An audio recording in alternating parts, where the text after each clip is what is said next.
おはようございます。 SSL の庄司です。いつもご視聴ありがとうございます。チャンネル登録してくれてる方ありがとうございます。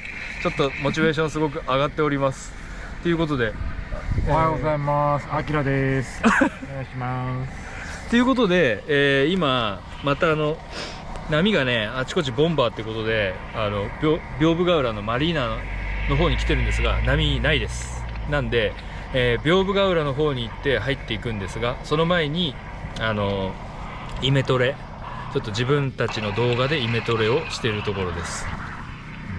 カットバックしてするんだけど、する時にその先まで見とく。でカットバックして終わるのか、その先走って一発決めて終わるかみたいな、そこの判断をこうするんです。あとノリだよね、やっぱりね。ボトムをしっかり降りて溜めて、こうアクション見とかないと。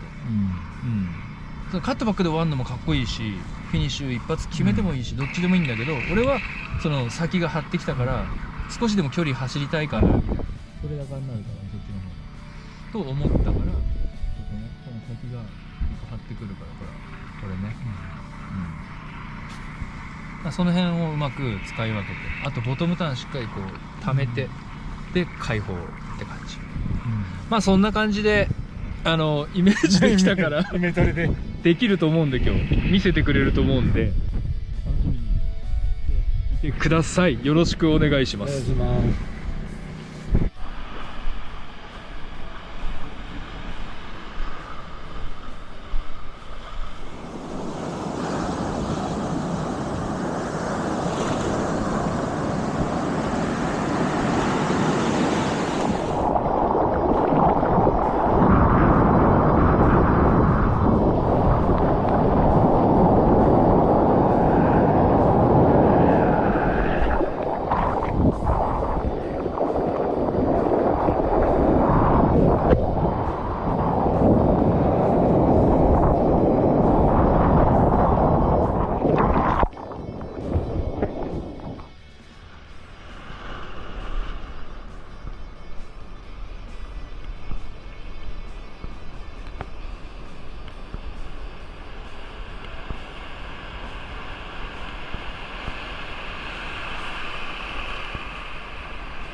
終わりかな